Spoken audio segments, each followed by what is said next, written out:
Okay, very good morning. Let us start the session for today. A warm welcome to our masters, Brother Huang, Hualien Dharma team, and brothers and sisters around the globe to Saturday Hualien Dharma talk. Today, I would like to share a short accepted master's speech. Caring for all living beings is the duty of human beings. Sincere great love is treasuring lives. The enhanced love of medical practitioners is the application of empathy to introduce vegetarianism from a medical perspective to benefit health, taking good care of the patients and widely spreading it to other lives. All living beings are fear of death, including insects. If they are lives, they would want to protect themselves. Humans are uniquely wise and therefore have a duty to care for other living beings. In other words, treasuring all lives is the duty of human beings. Adopting a vegetarian diet can reduce animal killings and offer health benefits. Thus, it is very important to promote vegetarianism with a sincere heart that cherishes lives. 感恩to Master's teaching. Now let us send our sincere prayers into the 10 directions. May the Sahara land be free from disaster and peace prevails in the world. Let us sing the prayer song with sincere piousness.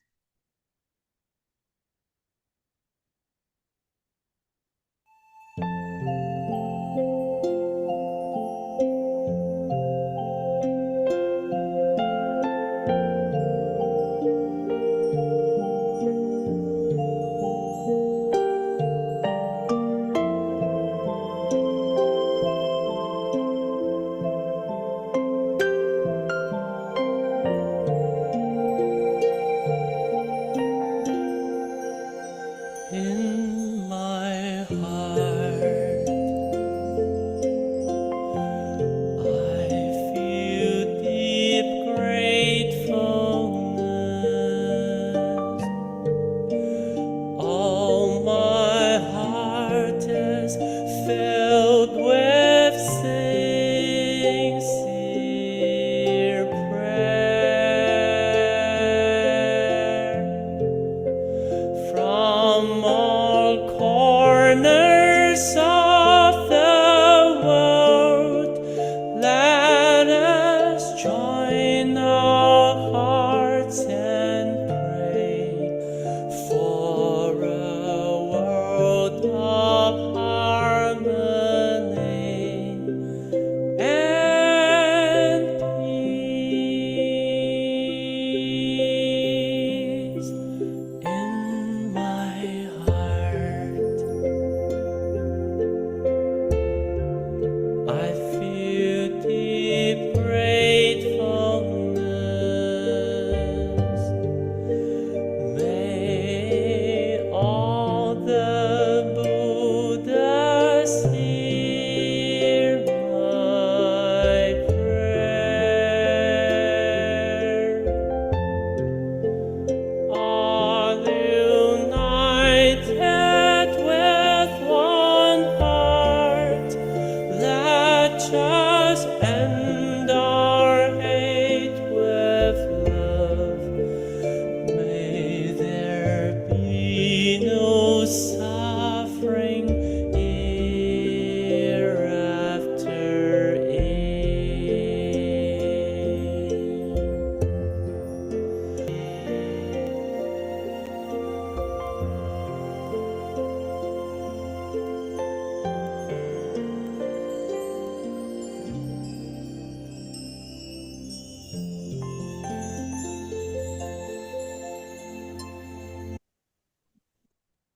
May all minds be purified. May there be peace in the community. May there be no disasters in this world. Now let us pray together for universal love and blessing. With loving respect, gratitude, and confidence, let us wish every person in our lives a healthy body, an enlightened mind, and a total fulfillment in universal love. Now let us expand this consciousness to include every person in the world, every being in the universe. Let our unified love make this wonderful world even better. Let us all immerse ourselves in the joyful embrace of universal love. Before we hear the wonderful sharing, let us invite our masters to lead us in paying homage to the triple gems. Let us pay our respect for these teachings and explanations to the Buddha and Master Ching by making three sincere bows. Please rise, palms together. First bow. Second bow. Third bow. And a bow to our beloved Abode Masters who could join us today.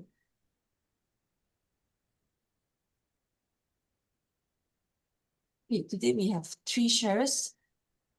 Brother Joe will not be available, but Sister Ching will stand in.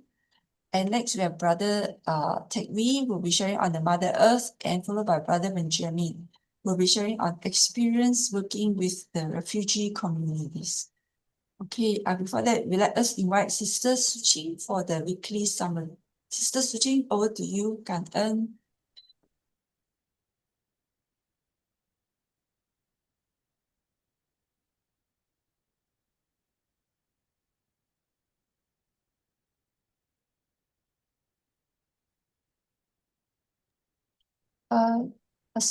Sister Ching, I think we cannot hear you. 感恩.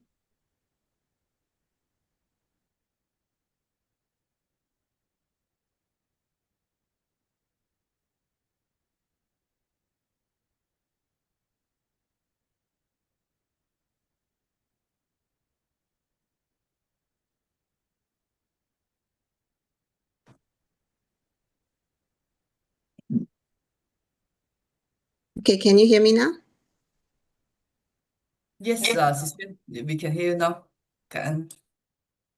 Okay, hold on. All right, so last week we had Brother Johan who updated on Master's whereabouts. Master returns to Hualien after 29 days. She spent 21 of them in Taipei each day. Brother Joe hopes her health will slowly mend, though longer travels may not soon end. She walks every day to keep her strength and flow, caring for herself more than we used to know. Though masked, just one carrier could still cause harm. Master stays steady, calm, and firm, and still with welcoming arms. And back to the Sutra of Infinite Meanings, the Buddha, the Dharma, the Sangha, the Triple Gem. Today we honor the Sangha, not just praise them. Though Buddha had marks 32 plus 80, these signs of beauty shift through time and society.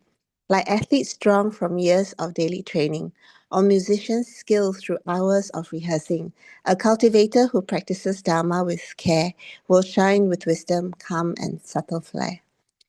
A person will look the part because he lives the way, with kind compassion shaping what he does and says.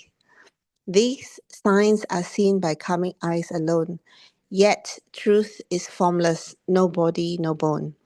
Still, the Buddha appears in ways we can perceive, to help sentient beings believe and receive. Though physically gone, he is spiritually near. We bow to the form that brings the Buddha here. A statue reminds, but the flesh is not the key. The Sangha lists his virtues collectively. No single monk or nun is perfect and whole. However, together they carry out the Buddha's role. They walk the path of precepts and samadhi. Wisdom and liberation flow in unity. We bow to the form Buddha, form body and Dharma bright, taking refuge in their radiant light. In form, no form, his presence is profound. With reverence, our hearts and minds are bound. Then Brother Guan was talking about walking into the path of his experience in Lumbini. Twice in Nepal, Brother Guan made his way, touched by the path with each passing day. Where do we come from? Where shall we head? To this, the place where Buddha once tread. The palace, Lumbini, a temple of stone, the truth lies not in land, but in the known.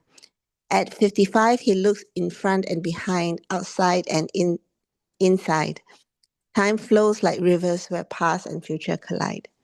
The present, he learns, is the moment to hold, to practice with purpose, to be mindful and bold. Through focused connection with villagers, he grew. Not all we pass through teach us something new. But sometimes we're changed by the roads we take. Reflections arise with each small heartbreak. Walk on, evolve, never stuck in one place. Seek truth while moving with steady pace. Among people with hands and heart he toils, each act a seed planted deep in the soils. The boats may sway, but his knots stay tight. His life is the sutra shining with light. Through storms and sun he finds his way. On dusty roads he lives the Dharma each day. Okay, then finally we had Brother Wilson, who spoke about Love at Dusk, which is food distribution to the homeless in London.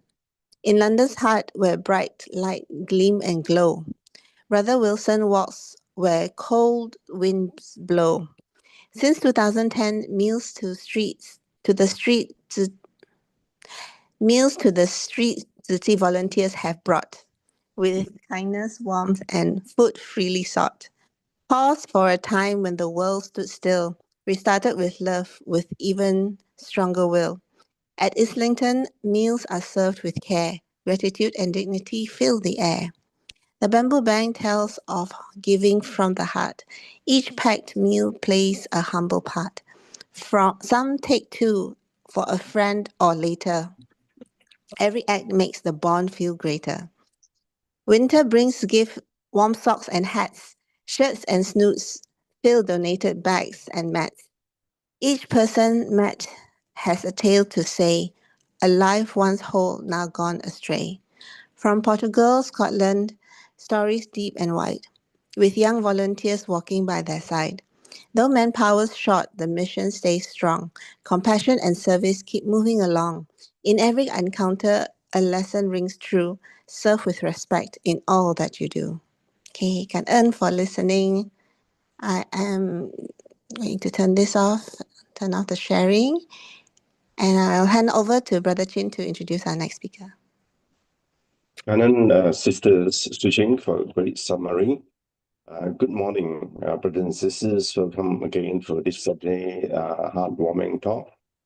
Now, as mentioned earlier, Brother Joe is indisposed this morning because we're suddenly on a travel. And we have Sister Siu Ching who will be covering for Brother Joe session this morning. So Sister Siu Ching, who is currently in Hualien. Yes, I look forward to your sharing, sister. Brother China. Good morning, both master, brothers and sisters around the world. Okay, let me start the screen sharing. Yeah, I'm at I think the hostel, is it near the Tzu Hospital? Okay, today as a guiding reader, I would like to shared from Sister Cai Biyun from Kaohsiung, who shared on this gratitude for kindness. This is about the footprints of Tathagata in the summer volume. There's this Chinese edition, April 8 to 14. About this, the topic is a drop of gratitude, a sea of love in Hualien. It's about this earthquake that happened in Hualien back in, actually last year, time flies, 2024, April 3rd at 7:58 a.m. Well, maybe 1 hour from now, imagine a 7.2 magnitude earthquake struck Hualien, the strongest to hit Taiwan since the devastating 921 earthquake in 1999. That one, I think 921大地震, everyone still remember that one very well. So this time, that time in 921 earthquake back in 1999, it resulted in, no, I'm talking, so this time, in this 2024 April 3rd earthquake, it also took life. 18 lives were lost and 1,155 were injured, and there were 3 missing persons. The collapse of Hualien's Dongshui Tong Sui's building and Uranus building at the East Gate sends residents fleeing in fear. So they were life lost also in this earthquake. You can see the picture of the Uranus building in Hualien City collapsed after this strong earthquake. So what happened? 24 hours after this earthquake, Tzu immediately mobilized the whole of Taiwan. This earthquake, as we mentioned, occurred at 7:52 a.m. So immediately disaster response center was established at 8:20 a.m. Hualien City Hospital activates the emergency rate number 9, caring for 75 people. Stationed at various evacuation centers in cooperation with the Hualien County government. We will have seen that time of when they were in operations. It's a collaboration with the government, local county. At 11 o'clock, the first condolence payment, very fast, immediately by 11 morning, the volunteers are already sending out the first condolence payment. Obtain a list of 446 households affected by this Uranus building and gave out 468 blessing the next day, caring for 284 households. Tzu mobilized very fast, as we can hear, right, forming a disaster response center at the Jingsi abode just 20 minutes after the quake at 8:20 a.m. Hualien. So Hualien Tzu Hospital initiated a red alert, mobilizing 200 medical staff for emergency treatment. Volunteers were dispatched to multiple shelters set up by the county government to provide care and assistance. By 11 o'clock morning on the same day, the foundation had already issued the first round of relief funds. The next day, 468 care packages were delivered, along with outreach to 284 affected households. Let us now take a look at Tzu 24-hour emergency response timeline referred to the May 2024 issue of the Tzu Monthly Magazine. Okay, above here it's extracted from the Tzu Monthly Magazine. What happened during this within these 24 hours emergency response? Very speedy. Okay, this is Master said this is a powerful lesson that awakens this awe-inspiring power of nature remind us of humanity's smallness. We must remain humble, reverence towards the Mother Earth, and committed to do good to transform misfortune into peace. See, from a gigantic, looks like very solid building, but once a disaster hits, it crumbles like biscuits. Let's watch this video. 台湾20多年都没有这样过，这就是人权吧，无偿国富民粹。所以讲吼，唔通讲安怎我唔惊，咱爱定定讲吼，请听，知道人是渺小，就像给我带来3天之后，但是要提高警惕，上天呢要虔诚，自己的心安定下来。我们的虔诚啊，人人都是的每一个时间都是广善、广造福人间这一股气，这一股气啊，总是祥瑞之气啊。我也常常都说，天下灾难很多，是因为众生共业。造恶的比较多啦，善的比较弱啦。一旦呢，这个共业来袭啦，就会有这样。那但是呢，多造福，哇，好啦，行，那就是将天灾难，人人平。所以 Okay, Garden Masters, okay, what Master said is, okay, we can see what happened, they move out from the abode outside at the time, they, also have the, I think the Buddha land family were going back, returning for reporting. Okay, during this Master said, for over 20 years, Taiwan has not experienced something like this. This is impermanence in our world. Our land is fragile. We cannot be arrogant and say we are unafraid. We must remain alert and remember how small we are.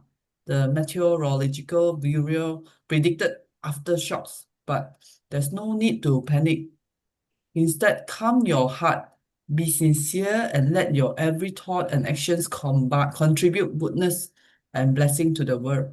Only then can we reduce disasters. The world suffers because the forces of evil outweigh the good. Through compassionate action, we can turn misfortune into peace and protect life. Mobilizing construction teams, restoring safe homes. I think this nowadays we can see in Taiwan every time after after the disasters, the construction team will be mobilized. Because during this Taiwan disaster, the affected area is wide. Numbers of repaired households now is also large, and the shortage of work is serious. So Tzu Chi volunteers from all different parts of Taiwan put aside their family business and brought their tools and love to repair the homes.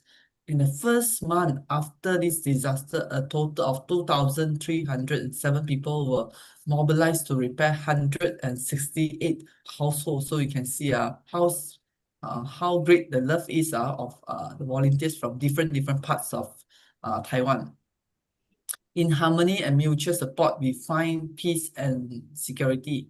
With deep gratitude of Master's wisdom, the earthquake became a wake-up call, urging us all to unite in kind thoughts and kind hearts, as well as kind deeds to create a world free of disaster. From the shallow depth of the quake's epicenter in Hualien City, widespread structural damage occurred, and a severe labor shortage made post-disaster recovery especially challenging. So Tzu Chi mobilized volunteers across Taiwan, many leaving behind their business and jobs to dedicate themselves fully for this mission. Within a month, over 2,300 volunteers helped repair 168 homes. Master Ching reminded volunteers to treat each damaged house as their own, ensuring survivors could return home with a peace of mind.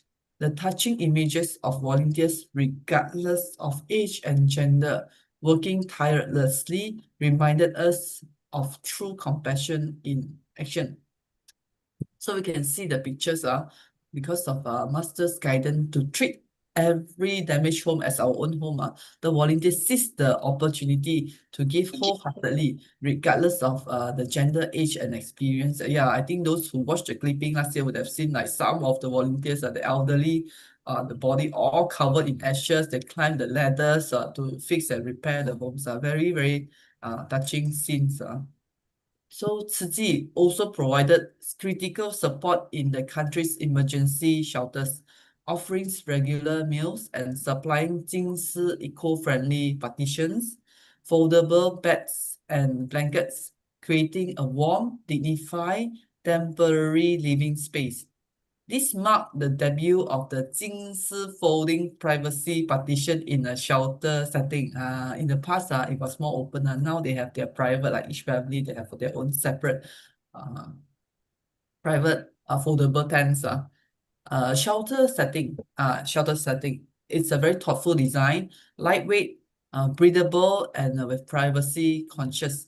Received widespread media attention in Taiwan and abroad. Yeah, even the Japan agency also came to report it. They even thought of like if the person is in wheelchair, can the person push the wheelchair inside? So the design also allow the wheelchair to go inside. And aside from the bed, those who watch they would also have their own like because we know right the Thai product they have they can make into the bed. Now also have their like shelf as well, so they can put their belongings inside. Very well thought. So from Japan, let's watch this Fuji TV interview. 那这边大概有几个帐篷架设？目前我们架3个，那还有其他的避难所有架设有几个帐在篷？吉安那边也有架。日本富士电视台专程采访报道，甚至亲自走进介绍，口中所说的帐篷就是它静思福慧环保隔屏。福慧隔屏高165公分，这里拉链一拉。Okay, maybe I narrate what they are talking because it's in Chinese. So from this Japan Fuji interviews, they ask how many tents have been set up here. Currently, there are 33. Are there other shelters using these Tzu tents? Yes, in Jian as well. They were referring to the Tzu folding privacy partition, 165 cm tall with zip entry, creating a personal and enclosed space with affordable bed on each side and an open above for ventilation. Disaster, you see wheelchair also can go in. Disaster response coordinator Huang said the height is just right to block most line of sight without creating a sense of pressure. An elderly evacuee added, it feels safe and private. I can change clothes or care for my husband without worry. Actually, we are so very grateful because even in Malaysia, we also see it's this kind maybe it's not Jingsi product, but this privacy individual tent are also set up. So back then last year, I think to many still something new. Even the Japanese also reported, hopefully, because in Japan it's still open space kind of shelter. With great love and shared kindness, we elevate suffering. Volunteers from Taiwan and abroad gather love and compassion, vowing to be Hualien's greatest support. All these thoughtful innovations stems from Master Chenyan's compassion and wisdom and were developed by brothers Si and Jingsi Technology R&D team, true inventors of both hearts and purpose. In the aftermath of the quake, the urgency of rebuilding homes requires the support of compassionate hearts. Tzu volunteers across Taiwan and overseas launch donation drives and charity events to be Hualien's dependable backing. Kaohsiung organized a major charity sales and concert on June 9 at Alzidi Garden Market, drawing large crowds. I think many of people in Taiwan already likely have participated, proving once again that Taiwan's most beautiful scenery is its people. Master Chenyan teaches that earthquakes are nature's way of preaching, reminding us of the impermanence of life. We must be sincerely grateful for safety, never waste time, and always walk gently on the earth.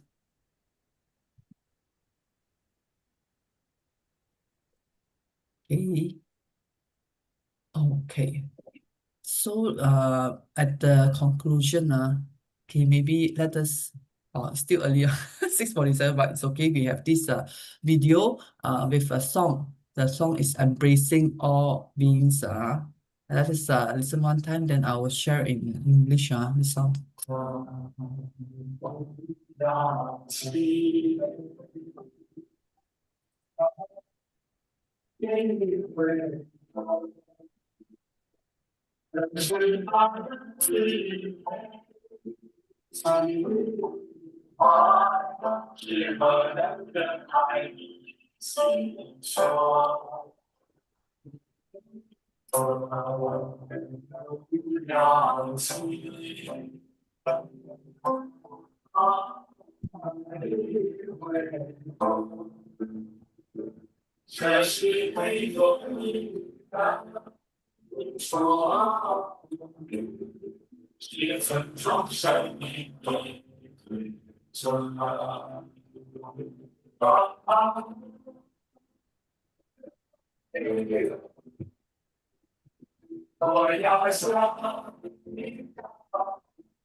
Okay, The title of the song is Embracing All Beings.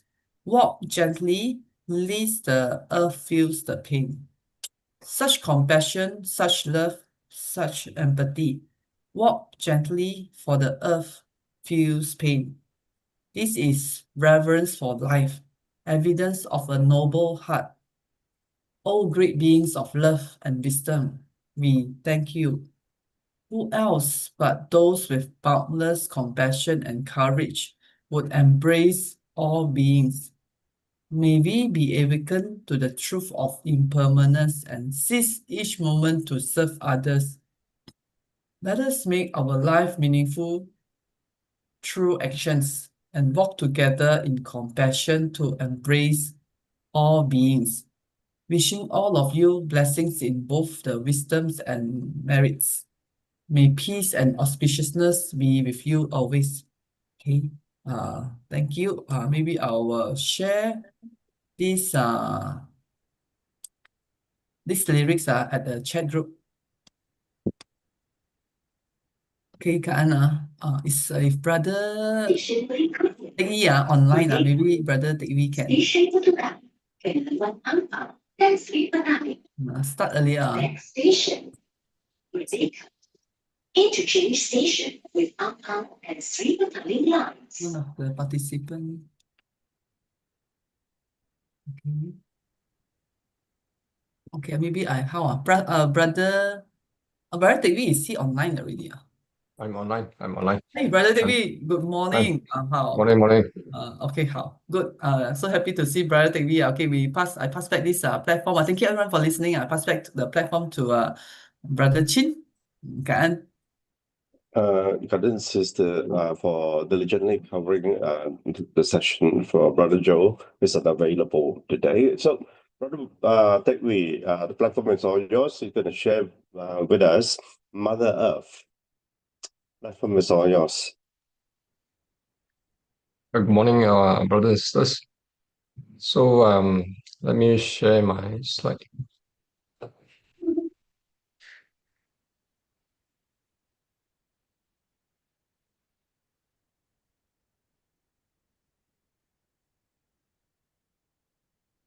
You all can see my slides, right? Yes. Okay. So today I'm going to talk about this topic about our Earth. So before I start, I want to ask all of you to do this exercise. I want you all to hold your breath for 1 minute, and before I do that, let me see whether I can see my own face. I can't see myself. Hang on.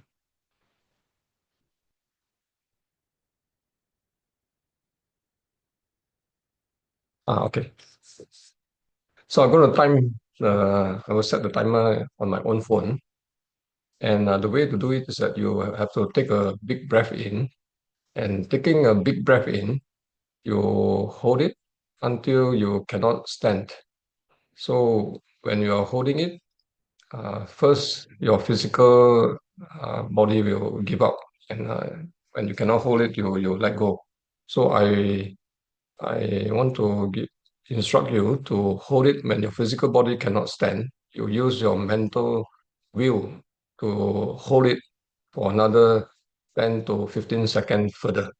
So you try your best and see how long you can hold.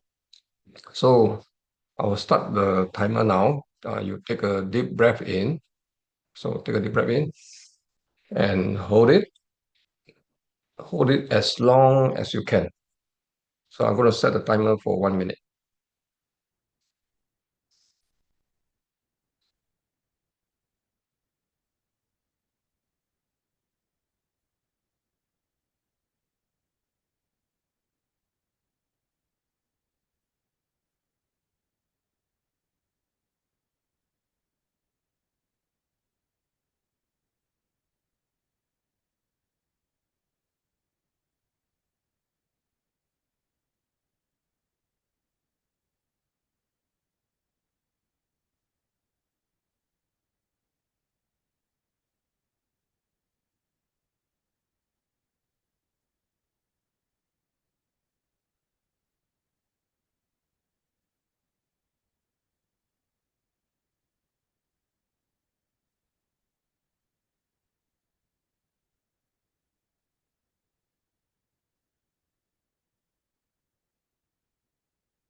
So it's about 1 minute. So most of you will not be able to hang on for more than 1 minute. Okay, my timer is starting to work. Okay, so the exercise here is to test how long you can endure the holding breath, and this holding breath has a few functions. One of the function is for you to understand the importance of oxygen and breath. So I'll continue with the next slide. Okay.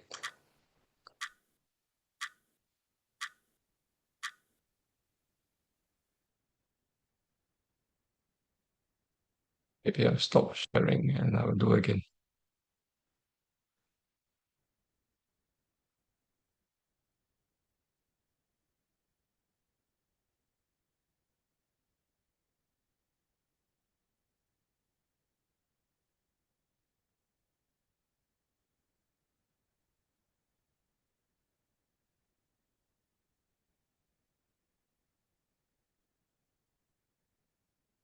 I want you all to watch this video clip, and that is related to the breath holding that you just done.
What it really comes down to is whether we are going to listen to the science. The science. The science.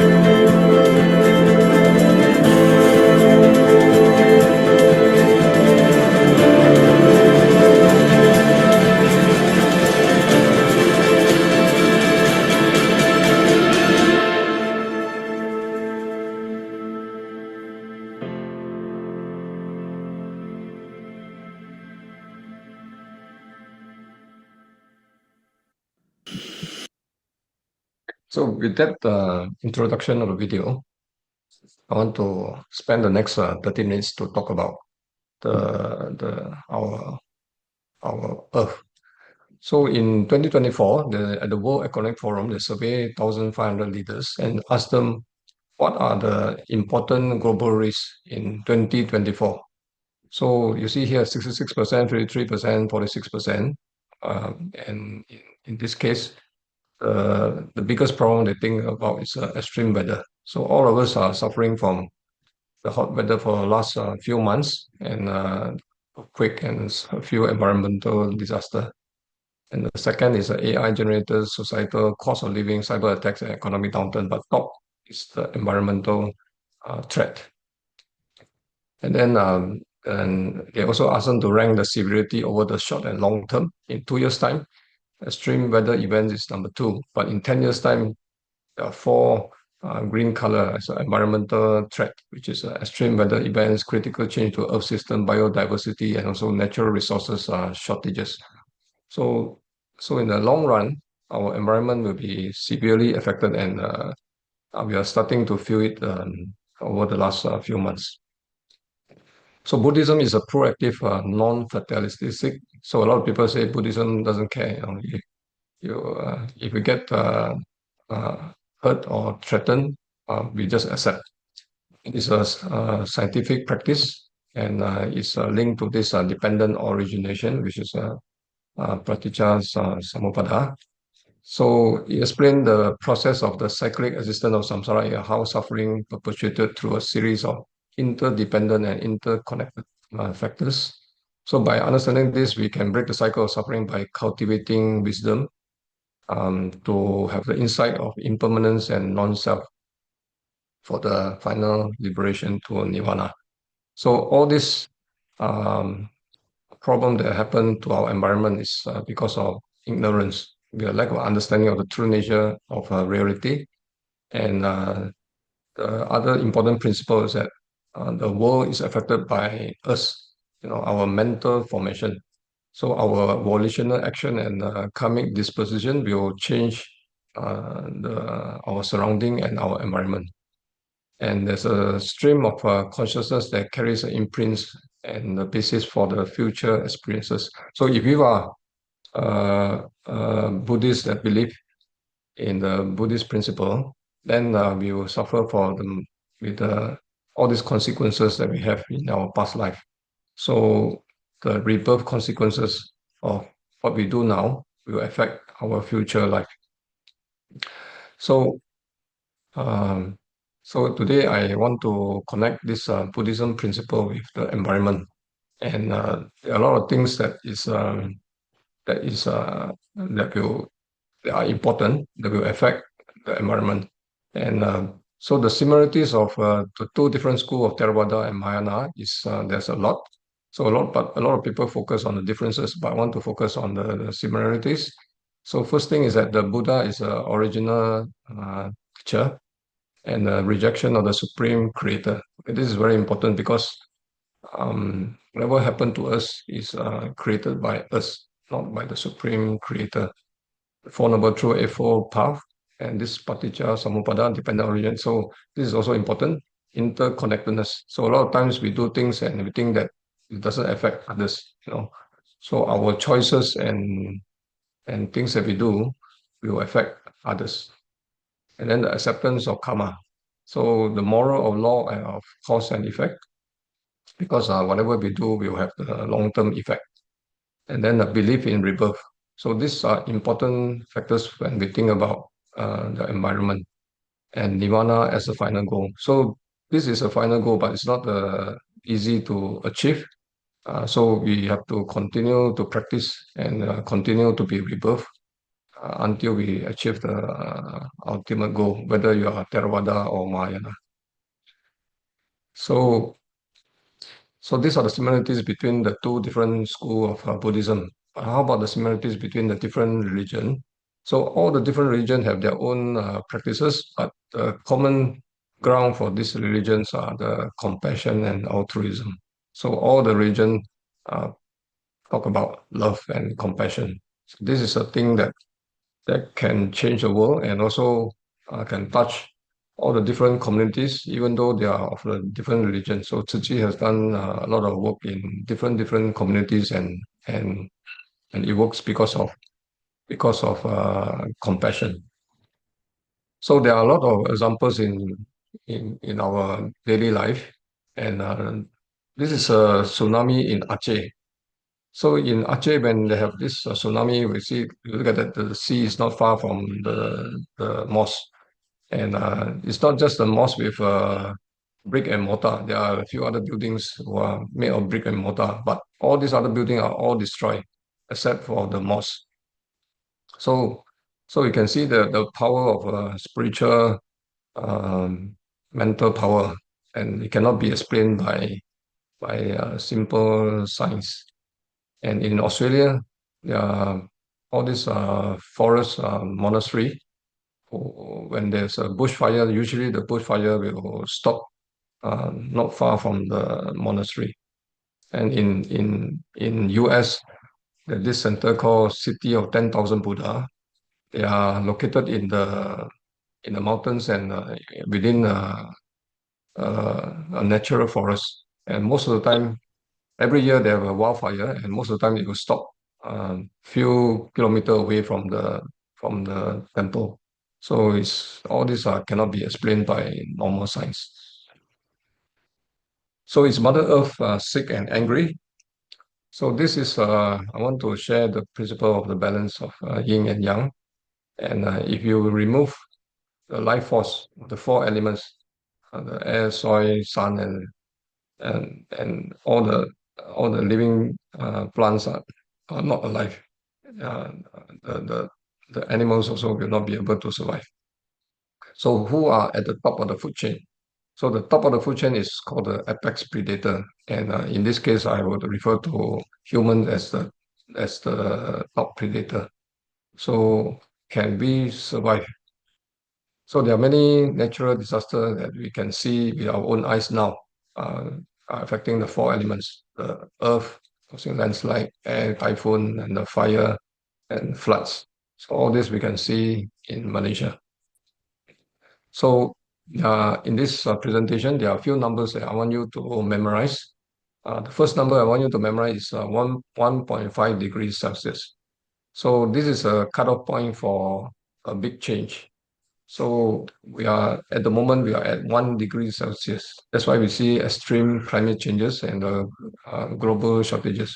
But if the temperature continues to rise, when it's 2 degrees Celsius, over 1 million species will be extinct. 3 degrees Celsius, 80% of iceberg will melt. 4 degrees Celsius will affect 40% of the inhabited land, and the sea level will rise. And when it's 5 to 6 degrees Celsius, most living creatures will extinct. There's a point of no return. So at the moment, we are at 1 degree Celsius.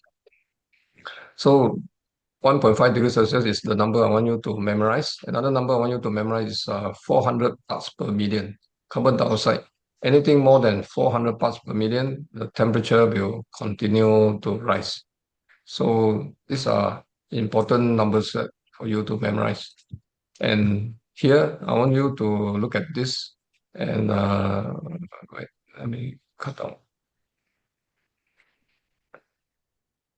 You can see here that for the last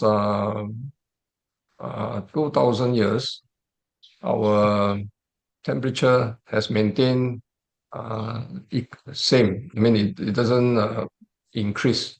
And then for the last 400 years, the temperature actually dipped down. We consider this a little ice age. But the last 200 years, the temperature has shot up 1 degree Celsius within 200 years. So for last 2,000 years, temperature have been low. Low, and then even lower in the medieval time. But the last 200 years has gone up so much. And then these are studies from many centers in US, and they found that if you use the baseline in 1951 to 1980 here, the temperature has gone up over the last 45 years. So from 1980 onwards, temperature has shot up about 1 degree Celsius. So all these are data to show that it's increased. And then there's a climate clock that measure how much time that we have. And many government has not committed to reduce their global warming initiative. So this is when I first presented this in 30th December 2023. We have another 5 years and 204 days towards 1.5 degrees Celsius. So this is the target. At the moment, we are 1 degree Celsius. So 1.5 degrees Celsius is the tipping point. And then after 2 years, 2.5 years, yesterday I checked the climate clock. We have another 3 years and 355 days. So it's not many years left before the temperature go up to this cutoff, 1.5 degrees Celsius. So we have to do something. And a lot of times we are saying that I'm a single person. How much can I contribute to this? I still want to enjoy my life. And if everyone is creating global warming, it's not fair that I have to work to help to reduce this. So these are the things that we need to discuss today. So the causes of environmental changes, first one is greenhouse gas emission, deforestation, pollution, overpopulation, industrialization, and agriculture and plastic pollution. But the most one is greenhouse gas emission. So just now I asked you to memorize 1.5 degrees and the 400 per million. So if the carbon dioxide increase more than 400 parts per million, the temperature will shoot up a lot. So this is another carbon dioxide level for the last 1,000 years. So it all started after the Industrial Revolution. So the carbon dioxide concentration has gone up, causing the temperature to shoot up for more than 1 degree. And over the 10,000 years, the carbon dioxide concentration remained the same. So these are based on the ice cores in the North Pole and the South Pole. And you can see that it hasn't changed until for the last 200 years. It shot up to 400. So these are the changes. And then this is the chart for 60 million years of carbon dioxide. And for the last 10 million years, it has remained stable. Okay, so remain stable until the last 200 years. So I want you to pay attention that human has arrived, has been evolved since 3.5 million years only. The age is 4.5 billion years, but we are only here for 3.5 million years. Even then, we are very primitive, two-leg walking apes. But the normal modern humans is only 35,000 years ago. We have been around for 35,000 years. The 35,000 years, the last 200 years have made a big change. And for the last few years with the AI, has caused us to progress a lot in terms of science and technology. So these are the things that happen to the world because of the progression of human beings. All other living beings are not causing this apart from us since Industrial Revolution. So we can see here the 400 parts per million of the carbon dioxide. Once it passes this cutoff, you continue to grow. So what are the killer gases? Carbon dioxide, it contributes about 75%, methane, nitrous oxide, and fluorinated gases. So this one comes from all the sprays that you have at home. These are the nitrogen that you use to fertilize, and also the feces from the livestock. And methane come from all the animal livestock, paddy fields, landfills, and natural gas processing. So among all these gases, this is another representation of that, and it shows that when the carbon dioxide go above 400, it will go higher. Then this is a chart for methane. So among all these gases, the slide are very small. You can see if you use carbon dioxide as a reference, methane has 80 times more power to cause global warming. Nitric oxide is 273 times more powerful than carbon dioxide. And then the CFC, or the spray they use, is 1,000 to 10,000 times more powerful than carbon dioxide. So even though carbon dioxide is a global warming gas, but all these others also is more powerful than carbon dioxide. So carbon dioxide stay longer, methane stay about 10 years, this one stay about 110 years, this one stay about 100 years. So in terms of the effect, methane has more effect because it has a shorter duration of lifespan, but it has a power of 80 times, and the volume that has been emitted is more than carbon dioxide. So this is a representation, the global warming potential. So methane has a stronger potential than carbon dioxide. So this is just a schema representation, and to show that methane is very powerful in terms of global warming. So where does methane come from? It comes from anaerobic fermentation. So anything that is fermented without oxygen. So that's why landfill, when it's covered by all this soil, all this fermentation without oxygen will create a lot of methane. So landfills create a lot of problem. And then paddy fields, anything below the water, because of lack of oxygen, they create methane. Then another one is come from the livestock. And the third is come from the processing of the petroleum and all that, and fire burning. So this is the most common production of the methane. And in US, it shows that 30% come from the natural gases. Another 26% come from fermentation from the gut. And why does this happen?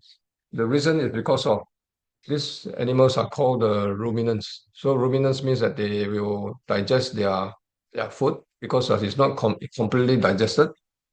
They use this foregut, where the stomach has a lot of probiotic, and this probiotic will digest it for you and digest it for them, and they will pass out through their burp. So 95% come out from their belch, and 5% comes out from their flatus.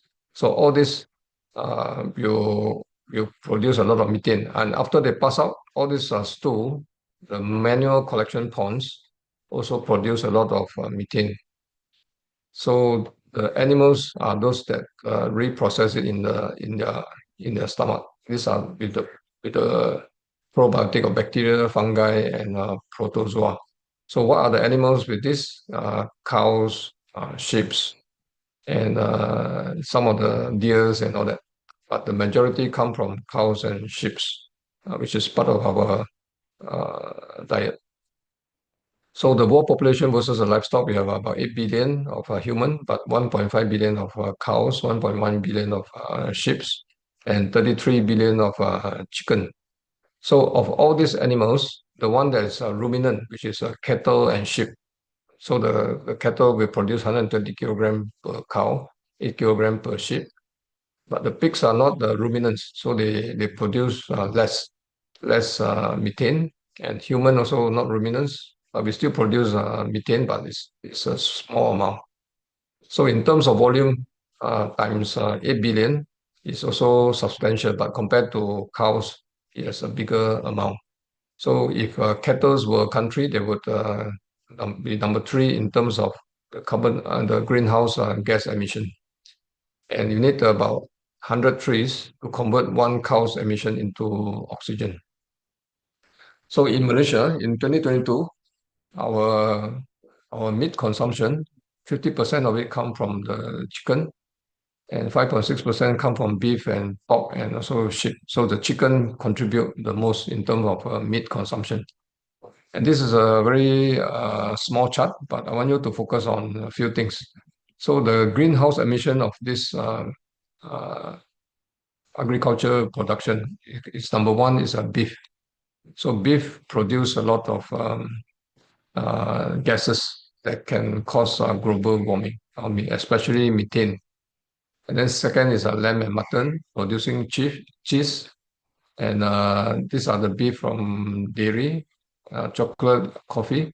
And down below, these are diet that doesn't contribute much to global warming, like groundnuts, wheat, and tomatoes, maize, cassava. And some of them is negative, like nuts. The reason is because they are trees. So they are nut trees will reduce the greenhouse gas emission. And here is a deforestation. It's, to grow some of this food for the animals. So for the past 10 years, every minute a forest area equivalent to a football field is lost to land clearing for animal feed farming. And most of the grain produced in the world is used for animal feed. So you can see that all these animal that we think that we get our protein from, their food is from plant-based diet. So all this plant-based diet, for them to grow, they also have protein. So the animal consume this plant-based diet and convert them to protein. So this also proved that all these big animals like elephant and cows and buffaloes and giraffe, they are all plant-based eater, and you can see that they have so much muscle. So this is another slide that I want you to memorize two numbers. One is 30% and 70%. So the ocean is 70% and the land is 30%. And out of this 30% of land, only 71% can be habitable. And out of this 71%, 46% have been used for agriculture. And out of this 46%, 77% is used for livestock. Only 23% used for crops. And out of this 23%, 52% are from plant-based food to supply calorie, and 63% come from the plant-based diet. And so you can see that plant-based diet crops use less amount of land and produce the most calorie and produce the most protein. So it's a more efficient way for the world. And then clean water consumption. To produce 1 kilogram of potato, you need 100 liter water. For cow's meat, you have to use 13,000 liter of water. So after listening to me for the last half an hour, you may say, this is none of my business. I have enough money, I can take care of myself. I will survive because I'm the top of the food chain. So most of you may feel that you don't really care. So, but I want you to remember the principle that Buddha talked about is dependent origination, the interconnectedness and interdependence of all phenomena. So whatever that happen here can affect anything, things outside you. So these are the hierarchy of human needs posed by Maslow. So as human, how come a lot of us, even in Malaysia, we know that there's a global warming and the importance of taking care of our environment, but most people don't really do something for it. Still use a lot of plastic bag, non-recyclable plastics. So the reason is because as human, we had to satisfy two basic needs first. Physiological needs. We need to survive first: water, air, sleep, shelter, and clothing. Then the second is security. The country is stable, predictable, without fear, and there's a good law. So if most of the population are B40, when we are poor, you don't really care about other important things that affect other human beings. You just think about your own satisfying your own hunger and thirst, and also your security. And once you can satisfy these two, then you think about social needs, your relationship with others. So these are the basic human needs that you have to satisfy first before they can think about the rest of the significance of their contribution to the world. So this is a human survival psychology. So the economy must prosper first. So this is a chicken and egg thing. If the environment get worse, the economy will get worse, and human will just focus on their basic safety. So what can happen with all these changes? It can cause global warming, climate change, or storm and melting ice and glacier, ocean acidification. So the fishes will be less, biodiversity loss, health impact. So a lot of infectious diseases. So the last few years we have the COVID-19, and then agriculture disruption, water scarcity, and economic consequences. So if you don't really care, all this will affect other humans, and other humans will cause disruption and population displacement and conflicts and social unrest. So even though you are the top tier in the economic status, but it also can affect you because of other population in the country is not stable. So compared to war, a military action in Ukraine, you can see that within 100 hours, they have wasted about 7 billion. The war has been around for last 2 years, so a lot of money has been spent in the war, and all this money can be used to improve the environment. So war will waste more money to the world compared to some of the initiatives to improve our environment. So war is not good. So you can see that you need 411 billion to rebuild Ukraine. So this data was in 2023 when the war first started. So now it costs the country more. And you see some of these agriculture crops are limited. So in Malaysia, we have this landslide in the campsite strategy, and all this loss of lives in families in all these world disasters. And this is the numbers that I asked you to memorize. Land mass is 30%, and the water mass is about 30%. But in this case, I put down 20% and 80%. What does it mean? So this 20% and 80% means that the sea is the main carbon dioxide sink. So it suck up all the carbon dioxide, and also it produce bulk of the oxygen of the earth. A lot of people think the trees are the main production of oxygen, but actually it's the sea. So when they think about colonizing Mars, they think of the technology to use microbes in their ocean to produce oxygen. So this is a more efficient way to produce oxygen by using all these algae and plankton in the sea. So when you have too much carbon dioxide, this carbon dioxide are absorbed by the sea, 25% of the carbon dioxide and 90% of the heat. So the absorption of carbon dioxide and heat to the sea will cause it to be warmer and more acidic. So when the sea become more acidic, it's called the ocean acidification. So the sea has a lot of shellfish and corals made of calcium. Just like our teeth, if we drink vinegar, it will destroy our teeth. So the same thing, if the sea become more acidic, most of the corals will be destroyed and dead and die. So when they are dying, then the living space for all the fishes will be affected. So we will reduce some of these plankton and also fishes that will produce the oxygen and also trapping the carbon dioxide.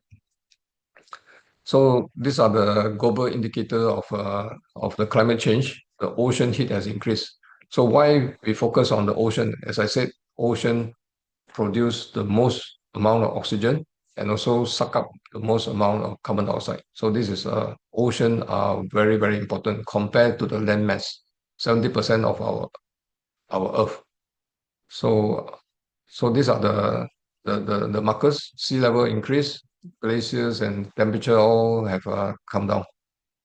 And then I focus on the sea because a lot of times we not aware that some of this rubbish that we throw has end up in the sea, and many of this case you have seen the seabirds has consumed so much of plastic and they kill them, and also all these microplastics that is been absorbed into our body, and a lot of fishes that we catch, some of them are by catch, means that these are not high-end fishes. So these low-end fishes are converted to fish meal. So fish meal are the feeds for the animals like the cows, the pigs, and all that. And this fish meal will end up in your body because it's in the meat that you consume. So what the fish eat, you also eat. So a lot of this plastic in the ocean are consumed by all these fishes. And then these are the plastic bottles that we use. So all these chemical can affect our hormones and also reduce our fertility and puberty and also cause cancer.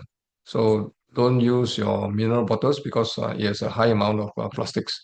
So the bottled water has a maximum amount of microplastics, beer, air, that water. So in the air also you have microplastics. And then where does the ocean microplastic come from?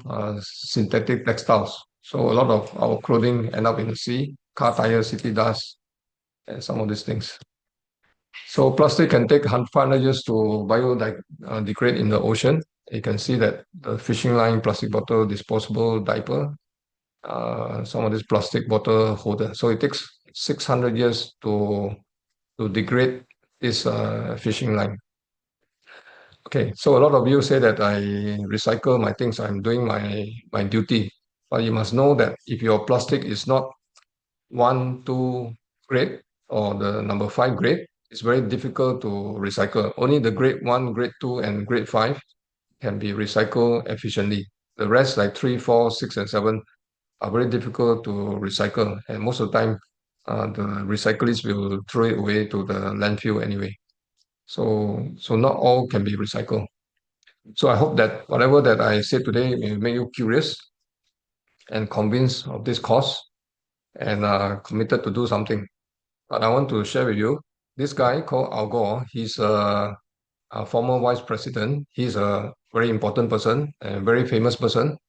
And he has been talking about this global warming from 1989, 35 years ago. So after so many years, and you can see that it's not working. So it's not this superpower important person to promote the crisis of global warming. It's not working by one person. It's just like the bees collecting pollen and the honey. One bee can produce so much of honey, but if you have a group of a population of a bee collector, you can have more honey. So it shows the principle that if all of us do a small part to reduce the global warming, it can have a bigger effect. So it's not a single person action. Even Al Gore cannot do produce the effect that we want. So what can you do? Reduce your carbon footprint, public transport, walk, cycle, save energy, turn off your lights, be mindful of water usage, reduce, reuse, recycle, choose eco-friendly, ethical products, advocate for renewable energy, plant trees, share knowledge on environmental issue, vote for the political candidates that support environment, participate in community initiative like recycling, cleanup, and awareness campaigns.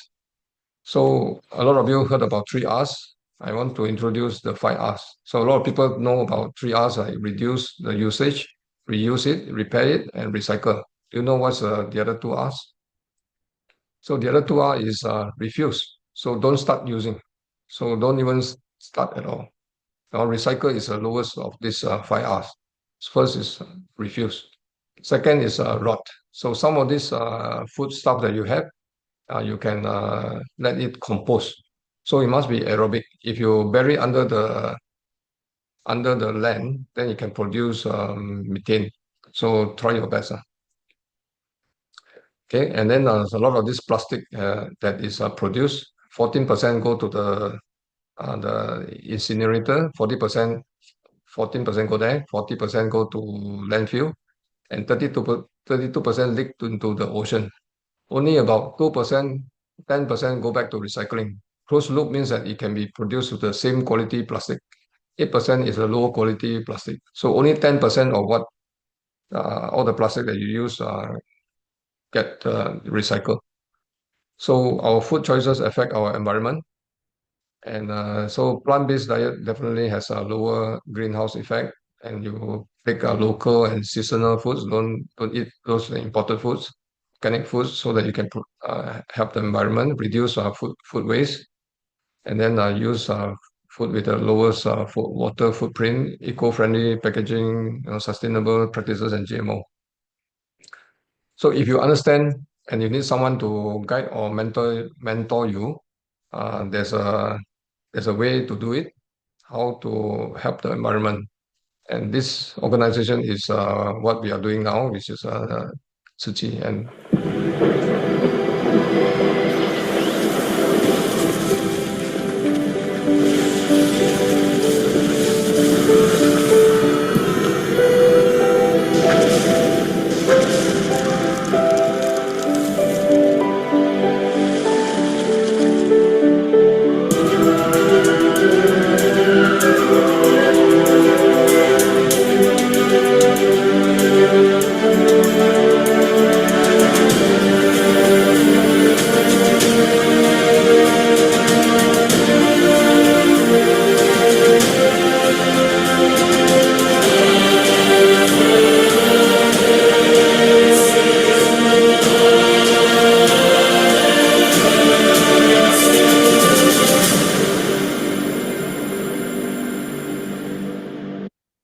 so you can see Tzu Chi has been doing some of this principle that to help the environment. And first is that they do recycling. Second is that they touch the other community and helping them with compassion unconditionally.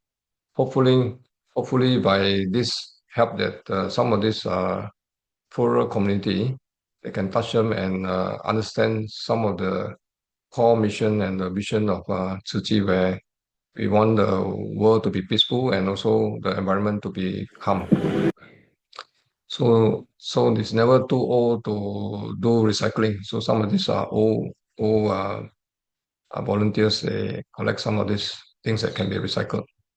So for my experience, I eat a lot of meat in the past, and I'm also a promoter for whole food plant-based diet. And I always had this identity crisis, because I enjoy eating meat, but at the same time, I also promote whole food plant-based diet. So it was a big struggle and also guilt sometimes because it's a conflict, the craving for all this food and also the suffering of this animal. So for health, it's not a reason for me because I'm still not unhealthy. Environmental reason also is not strong enough for me to change. But sometimes the things that change is the things that I see some of these animals is their eyes and their universal needs of comfort, fear, happiness, and love. So all these animals and many studies have shown that even fish also suffer from pain. So a lot of people think that fish, they don't shout, they don't make noises, they don't suffer from pain. But scientific study has shown that fishes also suffer from pain. Yeah, so because we think that only animals that shout can suffer from pain, like pigs or cows and all that, but fishes and some of the seafood also suffer from pain. So I want you to look at this video. It shows that they also are emotional being and with the same needs as you and me. They need love and security. So, but it's just that they are powerless because we are too powerful.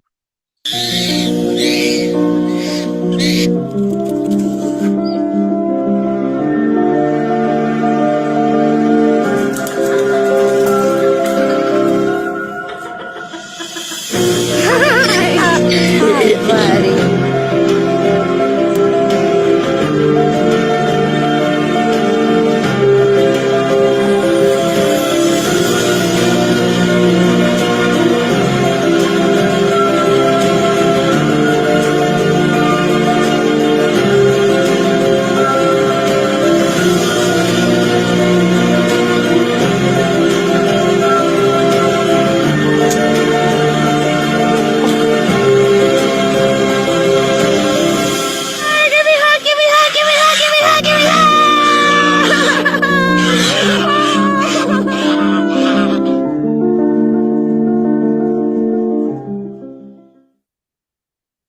Okay, so you can see that many of the animals here are some of this livestock that we consume: the poultry, the fish, the the pig, and the sheep and the cows.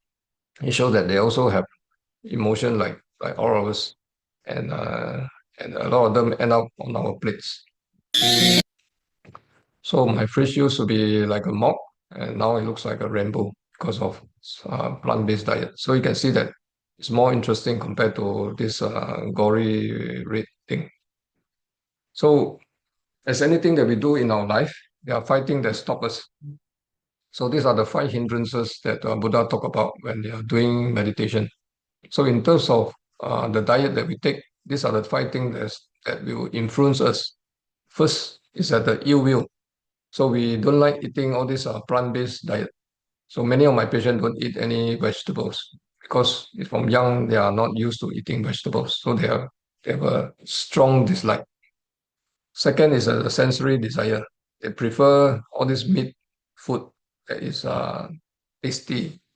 And most of the time the taste is because of the sauces that is used, or the sugar, the salt, and some of the condiments that's used. And third is that there's a restlessness and worry. They worry that if you eat this kind of food, whether it's healthy. And number 4 is a doubt, because they are doubtful that this will help them at all. And finally is sloth and torpor, means that they are too lazy. They just go for the fast food.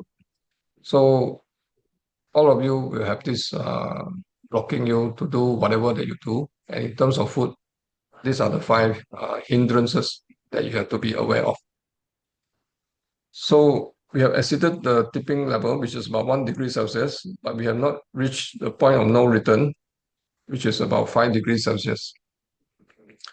So in the AI, if you type this, what is the solution to save Earth? They have something very negative, but it was blocked. So nobody can go back and start from a new beginning. You cannot blame your ancestors for doing whatever that they have done.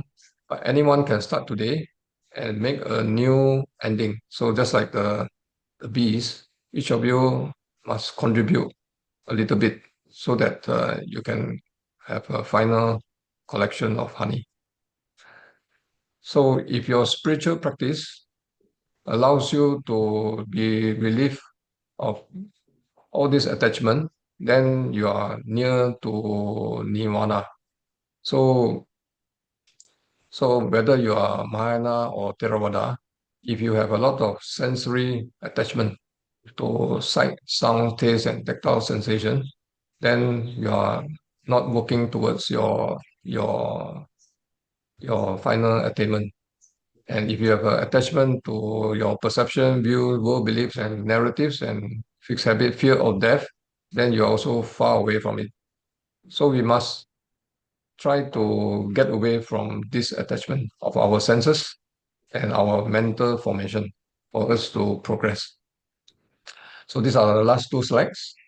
So our body is a stream of consciousness, karmic force reintegration of the 4 elements into our body and our mental formation. Yes, all these elements and minerals, and is follow a set of instruction concealed within a double helix, be transported by sperm and ovum. And you're a product of recycled elements from cosmic dust, nitrogen, and all this. It was deconstructed after you die and reconstructed again. So if you are a Buddhist and you believe in a cycle of birth and rebirth, then we have to take care of this world, because otherwise you have poison to be recycled into your body. So in essence, you are not merely living on Earth, you are the part of the Earth.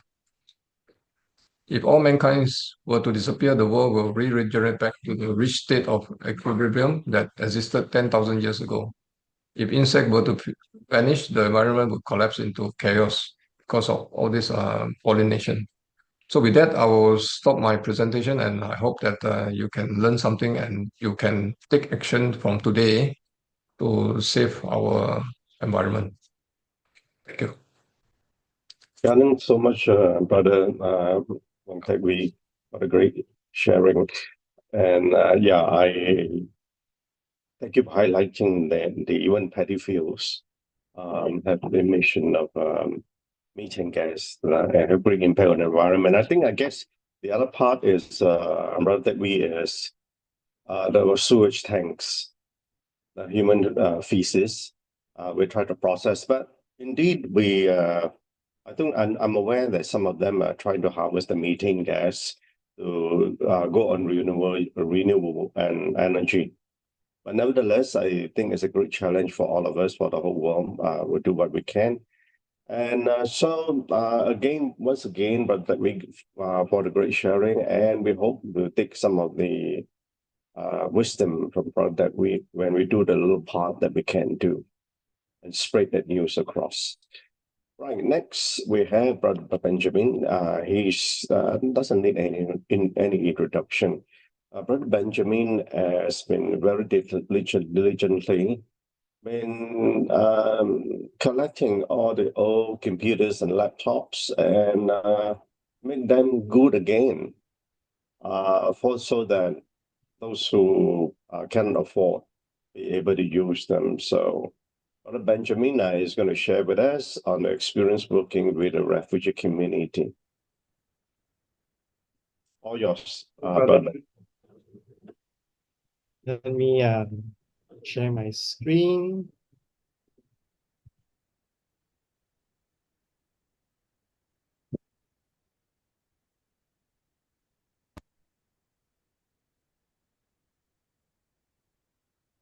Okay, is my sound coming in clearly? Is my screen? Yes, we can hear you. We can see the slides. Thank you, brother. So, good morning, everyone. So, it's been some time, and so today I'm going to share with everyone what I've been doing with the refugee community for the past 2 years after I came back from my commissioning. So, have everyone here been have you ever visited our Tzu Chi Refugee School, Harmony or Unity? Yeah. So if you have, you will know that our refugee school, Harmony and Unity, is very beautiful. It is very clean. You know, they have dedicated teachers. So this is the computer lab that I helped to set up in Harmony. So the students are learning their IT, this is their IT class. It's part of their schedule. This is the computer lab in Unity, Ampang. It's a very nice environment. So when I go to these schools, you know, I feel that these students are very lucky. They're able to go to a nice school with good facilities, with good teachers, and constantly they have volunteers, you know, giving them a lot of good education, good information, doing a lot of activities with them. So I feel that these students in these two schools, they're very, very lucky. But when I first went to this school, this is Ghulam Hussein Refugee School in Batu Caves. When I visited this school, you can see from the picture here, you know, it's totally different. Our Tzu Chi schools are very beautiful. clean, very equipped. But when you go to this school, I saw the students, because they don't have tables, so they sit on a chair and they actually write on their lap. So the books, they have their books on their lap, and they'll be writing on their lap. This is another school, Ghulam Hussein in Bukit Beruntung. So it's basically, this school is it's a shop lot. So it's there is no proper partitioning. You can see the left and right, it's a makeshift partition, and you can see the little children here, they don't have tables to study on, just sitting on the chair, writing on their laps. This is Ghulam Hussein in Taman Sentosa Klang. As you can see, it's also a shop lot partitioned into smaller classes, and you have that. You can see the little whiteboard hanging there. They make do with what they have. They make do with what they have. So when I saw these schools, immediately you feel very, sympathetic. You want to give them a helping hand. So as you know, I lead the youth computer team in Sichi. So when I engaged with these schools, the first thing I did was, helping them to start up the computer lab. So this is me and some volunteers, helping to start up the computer lab in Ghulam Hussein Batu Caves. This is in Taman Sentosa. This is React USJ9. This picture is from many years ago. The computers are already broken, so we are now in the midst of setting up a new lab. This is KRLC in Bukit Bintang. This school has 500 students. It's a very big school. So ever since I started visiting these schools, it's looking at the situation, condition of the school. I always try to think about them. So when I come across volunteers who say, "Oh, there's an office, it's closing down, they want to donate their furniture," I try to get hold of that and see whether I can route the furniture to these refugee schools. When someone says they have stationeries to give away, books to give away, especially our recycling centers, I think about them. I try to route the books and the stationeries to them. When I see toys, books, from the recycling center or from our recycling point, I try to save it for them. So when you start thinking about them all the time, something wondrous starts to happen. Things start to come your way. So when I saw the condition of the Ghulam Hussein schools, when I started thinking about them, all of a sudden, I will have people telling me, "Oh, there is a tuition center that is actually closing down, and they're actually giving away all their, chairs with the foldable tables, So immediately I got hold of this and got volunteers to help to move and transport to the school. Then somehow, one way or another, they'll have volunteers telling me that, "Oh, there's another business who wants to renovate, so they're giving away their own furniture. So I will ask some volunteers for help, local volunteers, if you can arrange, to help me to move it to the refugee schools." So these are the volunteers helping out to move the furniture donated by this company. So you can see all the volunteers here with the staff of the company helping to move the furniture on the lorry and sending it to the school.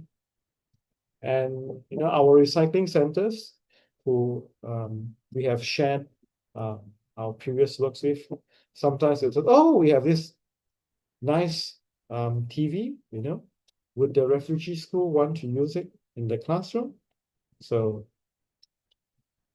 they have TVs. So and sometimes we have snacks and food, so we send it to the children. So as I said just now, when you start thinking about them, when you start to show them more love, sometimes the universe will start to connect you to other things. So I've come to realize that is very, very true. So now when I meet with our Sichi volunteers, I also talk to Sichi volunteers about these schools I'm working with. So they ask me, oh, Brother Benjamin, what have we been doing? How is the youth computer team working? And yeah, everything is good. We've been sending computers out to the care recipients. We've been sending out to refugee schools. Now we are also doing public secondary schools, setting up computer labs for our public schools. But I try to spend more time talking about the refugee schools because they need more help. Yeah. And somehow, one way or another, things will come, So this is, you can see Brother Ng here from the photo. So I brought him to visit the school, one day. And I told him, this school, they have a lot of tables, but I remember one day when I visited this school with Brother Lau. I'm not sure whether it was me or him. We were walking, we were visiting a school, and then accidentally, either me or him, Brother Lau, we were walking in the school, looking around the school, and I think we knocked into one of the tables, and the tabletop fell. So when the tabletop fell, the first thing that came into my mind was, what if the tabletop fell on a kid's foot? That is going to be very painful. So I asked the teacher, the principal, why they didn't screw the tabletop well to the frame of the table. And then the teacher told me they tried, because this is not solid wood. This is the recycled wood, the particle boards, wood particle boards. So when you screw in the same spot again and again, and in different places, somehow, the screws get more and more loose. They won't be able to hold the tabletop well. And so after some time, they just forget about, making sure the tabletop is always stuck well to the frame. So then I told Brother Ng about this condition, and Brother Ng said he knows another Sichi volunteer named Brother Futer who runs a furniture business and factory. So Brother Futer was very nice. He donated new tabletops to the school. And this is, let's going to the school. This, you can see the new tabletops properly screwed to the metal frames. And we also have another brother from Klang, Brother Sunsun. When he heard about this, I told him we have some metal frames that are broken, and I asked him if he can help. So he actually volunteered. He drove his lorry to the school. He collected all the metal frames that are broken, took it to his factory. He welded them together, because he runs a welding business. So he welded all the metal frames, make sure they were in good working condition. And he got his staff to repaint the metal frame, send it back to the school, and then the children would then lock the new tabletops onto the refurbished metal frame. So they have a lot of nice tables to study. And the principal told us that this refurbished tables, really brought up the children's spirit. They felt more enthusiastic in their studies. They felt happier, feel more comfortable. So that is very important, to give the children a good environment to study, to make them feel that there are people thinking about them and the teachers are very concerned with their education. So talk to different volunteers. This is Sister Suching. Talk to her. She will also come up with something. So she knows a lot of people. Yeah. So she helped Ghulam Hussein set up a little library. It even comes with a laptop with a system to check in and check out books. So I've not seen the completed library, mini library, but they were organizing the books, onto the shelves. I one day when I visit them again, I'll take a picture of how the library looks like. So this is them setting it up. This is Ghulam Hussein in Bukit Beruntung. So this is this year. So as you can see, children in the classroom before and after, without tables, now with the tables. So 2 years ago, I spoke to Sister Yokmei from Puchong about these schools. And we've been keeping in touch. Once in a while, we meet, talk about the refugee schools. And one day she sourced, she managed to get in touch with a school that is donating about 200 tables. Yeah. So Sister Yongmei was very kind.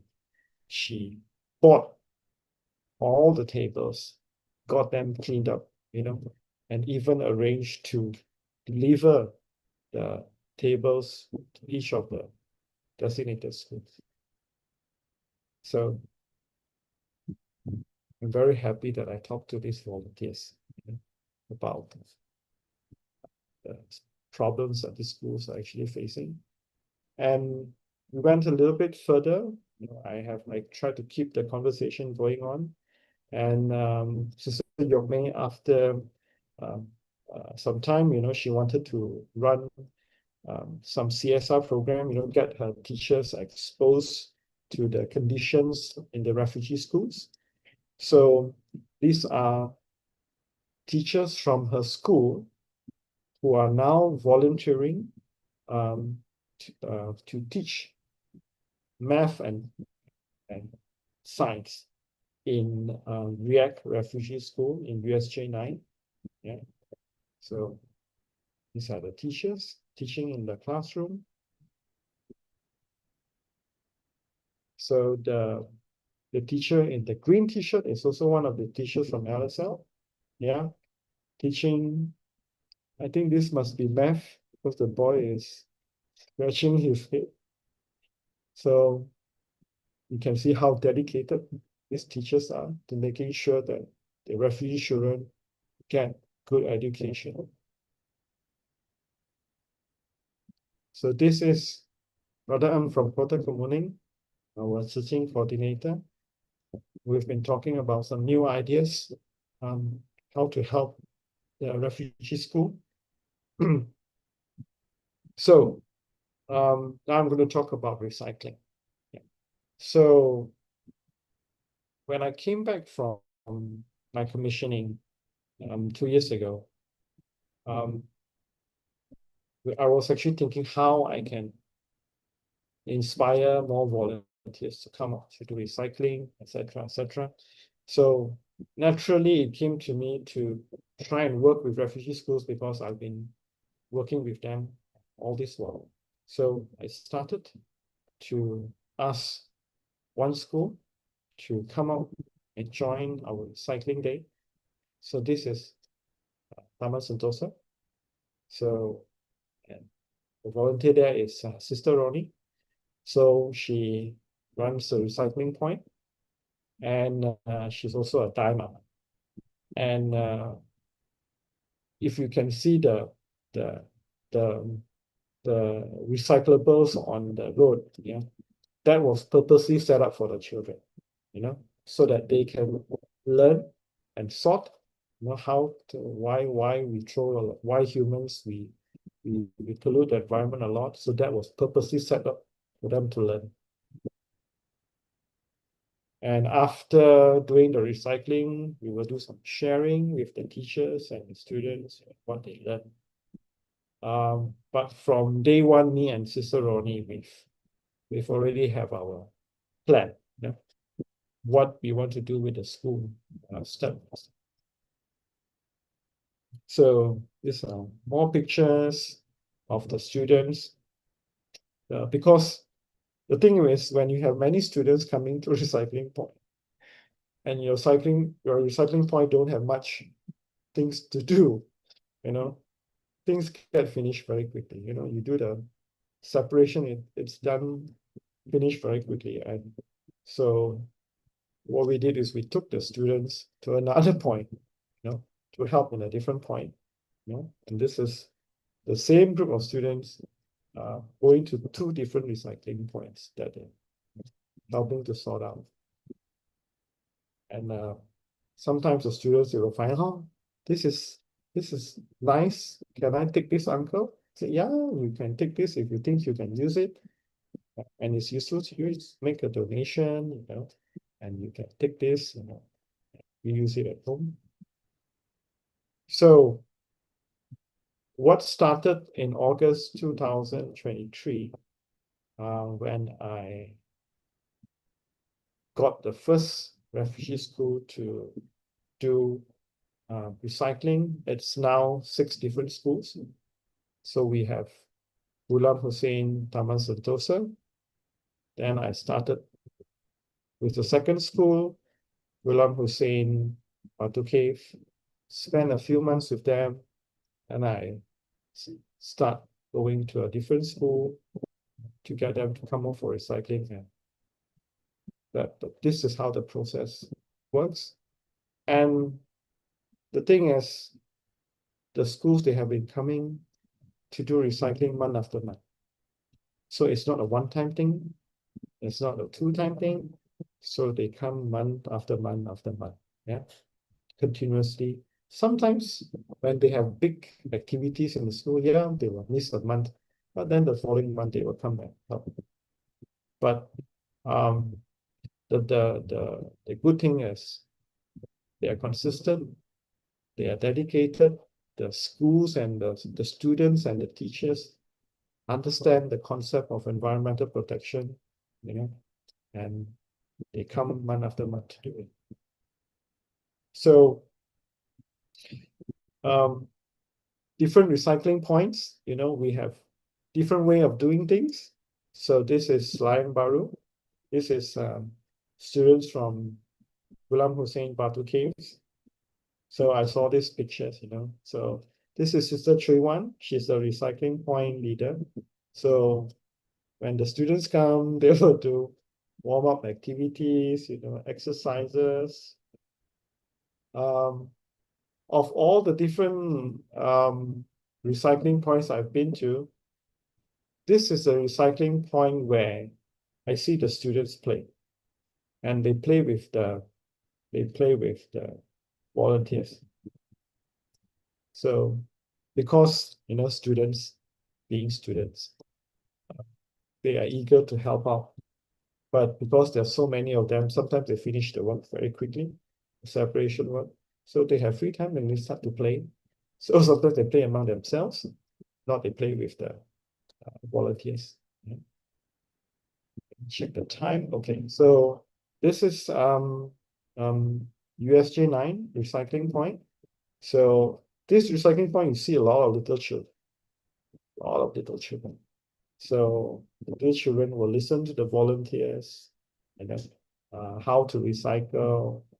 Sometimes they forget. The next month you explain it to them again. But it's nice to see the little children helping to do recycling. This is the same recycling point in USJ 9, but they move to a new spot. Yeah. So I heard that recently they moved to a new spot from the playground area. This is now the shop house area, So now everything it seems to be a very happening recycling point. Seems to be that they're having the public is donating more things to them, The children have more work to do, but then just because there's a lot of children, I'm sure the recycling point things are going very quickly and smoothly.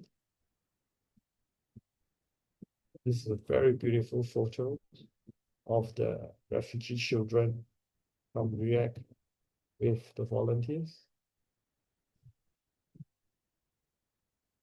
So this school is Ghulam Hussein from Bukit Bintang.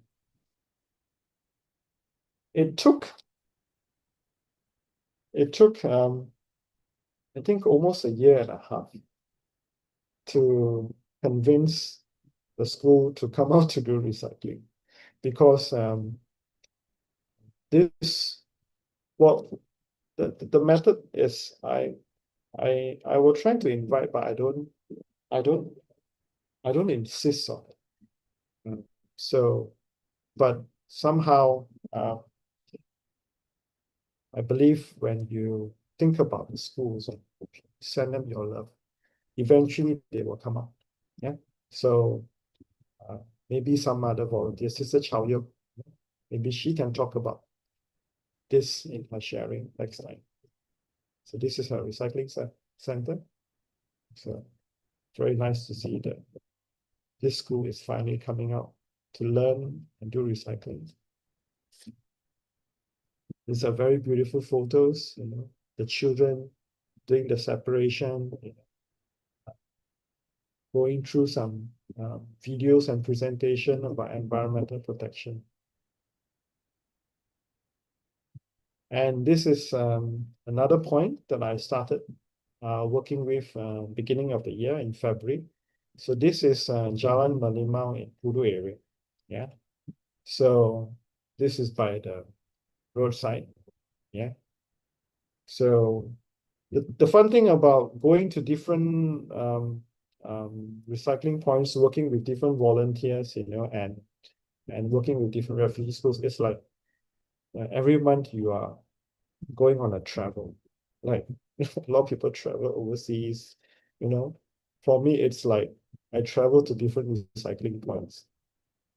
So I get to meet a lot of different volunteers. I get to meet a lot of different refugee children, students, meet the teachers, and if you can see the photo on the top right, that is me and Brother Guo Xiang, the recycling point leader, and he was actually holding a fire extinguisher, golden fire extinguisher. So we were talking about that for about 10 minutes. So it's very nice, to work with different volunteers, to get to know them, to know about the history of the recycling point, how it started, how long has it been around. So I think if you look at this photo, I think there are more students than volunteers themselves at the recycling point. I remember this one time I went to the second month, I think, or the third month. I remember, no, not really. I think recently. What happened is normally the recycling point, this recycling point is actually quite busy. And they actually sometimes finish around 12, But with the students coming, 10:30 they are done. They start eating and talking, drinking. So they actually save 1.5 hours of time. So with the students helping, everything is done very good. This is the same school, KRLC, different branch. This is the school that I've been spending my time with the last 3 months, teaching the students about environmental protection, why we need to recycle. Yeah. This is after we have done all the sorting out, we have a sharing with the students and the teachers. These are the students doing their recycling with the volunteers, sorting out the papers. This is the group photo. So, do you know what is most memorable to the children who come up to do recycling, the refugee children? So,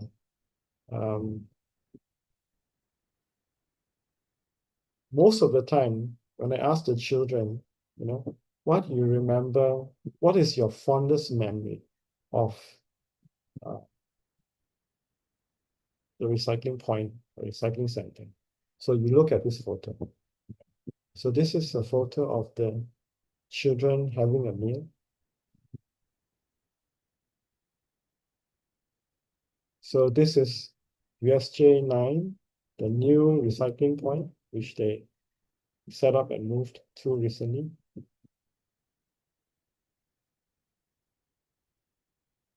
I love the drinks and food prepared by Zuchi teachers for our breakfast. Thank you. We played a video of it. Oops, sorry. I love the drinks and food prepared by Zuchi teachers for our breakfast. Thank you.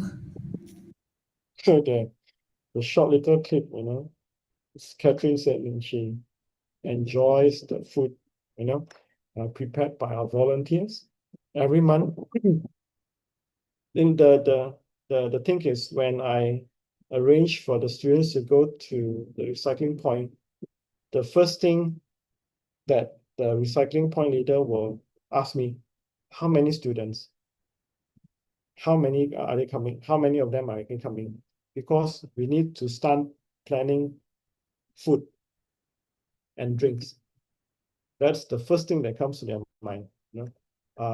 Is they need to prepare food, they need to cook.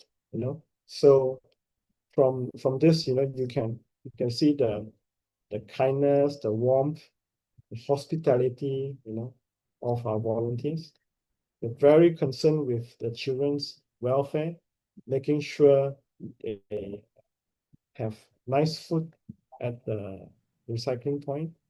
Yeah. So what's next? So, as I mentioned, we want eventually for the schools. Let me check on the time. We want eventually for these schools to not only come every month to do recycling, we want them to be self-initiated. So, so when we talk to the school, the teachers, the students, we try to imbue with them a sense of kickstarting it themselves. So we want students, we want to inspire some of the students to take up the role of sharing about environmental protection and recycling to their friends in school. We want them to feel that even though they are away from their country, they are now here in Malaysia, they are now part of this community, and we want them to have that joy of being part of the community and also take care of the environment in their community. So eventually we want to see whether it's possible for these schools to become recycling points themselves. Because as I mentioned, some of these schools, they have a lot of students, some 100, 200, 300, 500 students. Imagine if the whole school become a recycling point. I think easily it can become a recycling center also, and the recyclables, the proceeds from all these recyclables can go back into the school fund, and help to run some of their activities. So yeah, I brought up these 2 points already. We started training the students to talk about recycling, and environmental question. So we want to see whether we can identify certain students who are more proactive and try to talk to them more, give them more exposure to things that we will normally not show them at the recycling point, and constantly engage with the management, the teachers in the school, giving them the idea, hey, you see our recycling point? This is how much we are doing right now. Imagine you have 300 students in your school. You can do much more. So talk to them in that way. So let me share with you students who now learn to talk about recycling to their friends. Yeah. Plastic की bottles हम लोग अक्सर घर में cocoa Cola की होगी, Sprite की होगी, हम लोग पीते हैं पानी, तो प्लास्टिक में आ जाता है. Just like plastic, this is plastic bottle. Yes. Their number is 2. 2 number. Yes. She didn't get the right number for the recycling bottle, but it's all right. They are trying. It's good that they're learning to do it, willing to come out and speak to their friends about recycling. Sorry, the next one. So this is Alishba from Gulang Hussein Taman Sentosa. You saw her in the previous slide. She was sharing with her friends about recycling. So this is her recording. Hello everyone. So today I'm going to talk about recycling and my own opinion on it. That I really loved recycling, to learning about recycling, and trainers asked us how to do recycling, and I enjoyed answering and learning more. It was a great experience because the trainers were really kind and good. I learned something new, that recycling is very important for our environment. We can recycle many things and use them again and again instead of throwing them away. I now understand that how recycling can help and save our planet. In school, we are also starting to put different baskets for recycling and to help and promote this good habit. And I feel very happy to be a part of this and to do something good, actually a really good habit for our earth. Okay, so that's Alishba, one of the students, Sister Ronnie from the Taman Sentosa Recycling Point, who she has identified, has very interested in recycling, has the potential to share. 有冇燒麵包啊？你 breakfast 食咩啊？嚟到啦，沖一杯嘢飲先，好唔好？ Hello everyone. 你飲先，好唔好？ So today I'm going to talk about. Baby 好似準備咗，唔係嗰個 purple color drink 啊。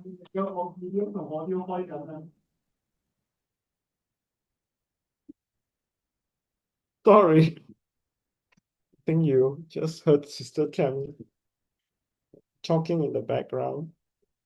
1 minute, let me go to the next slide. Okay, so this is Henry from KLC Sestapa. So this boy is very dedicated. He is very keen, very interested in doing recycling. I've been doing recycling with this school for 3 months now, and recently I met Henry again, because every time I go, I see Henry, and then I ask Henry. I thought the school, every month they will send different students to come, yeah? So I asked Henry, you seem to be coming every month. Then Henry replied to me and said, yes. The school is supposed to send different students to experience the recycling point. They have 300 students, so imagine they send 15 students a month. It can last for years. But Henry told me that he loves to do recycling. He loves to meet up with our volunteers. And the third month I saw him, he said he was uninvited. The teacher didn't ask him to come, but he came anyway on his own because he wanted to recycling with the volunteers and with his friends. This is his sharing.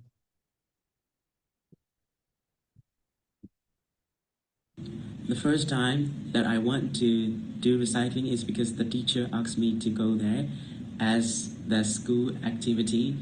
I got a phone call on that Sunday morning and the teacher told me, you have to go there, it's our school activity. And I was like, oh, okay, I will go, I can go for it. And some of my friends and I and the teacher went to the recycling point to help them. When we get there, they already started doing some separating process and we helped them in that separating process. After that, I heard Uncle Benjamin explaining about how this recycling can help our planet. From that time on, I want to participate more on doing recycling because I feel happy when I'm doing it and it makes me wonder like, oh, how this small kind of our action can save the environment and the planet. I thought like that and at the same time I decided that I will be participating on this recycling program more and more and I will be leading the recycling program in some areas and places where the organizations cannot reach. And I will do the recycling program whenever I could, even if I am in my house. So I decided like that. And when we are doing recycling, the elderly people who are also doing recycling are really nice and kind to us. And they cook lots of food for us. And I feel warm in my heart and really happy. And my heart touched and I feel really happy. And thank you for having me as the part of this recycling program. And I promise that I will be doing more and more of this recycling in the coming days. And I want to encourage you guys to keep on this recycling program in your areas and wherever and whenever you could. And thank you for listening to my experience. And I want to stop it here and thank you all for listening to my experiences. So that's all for my sharing today. Sorry, I took a little bit more time. Thank so much, Brother Benjamin, for the very insightful and heartfelt sharing. As you can see, Brother Benjamin, he is very humble, gentle, and very simple in his ways. And it's from the simplicity of that life and that simplicity of looking at a very humble computer or laptop that he can actually learn to recycle and to reuse a laptop which otherwise would have been discarded to be able to make it beneficial to all others. And by no means a simple skill and that actually the working of a great loving heart. So thank so much, Brother Benjamin, for that great sharing. And so that's all the time we have for this Saturday. And so as we end this session, I wish you a very great weekend and a week ahead. So with this, let us offer 3 bows to the Buddha, Dharma, and Sangha. First bow of our reverence. Second bow with our devotion. And third bow with a gratitude to all our great masters and noble beings. So we also offer a bow to our beloved of all masters. Bow. Okay, great. So with that note, let's end this session and we'll wish you a great weekend. Okay? All right. Thank you so much.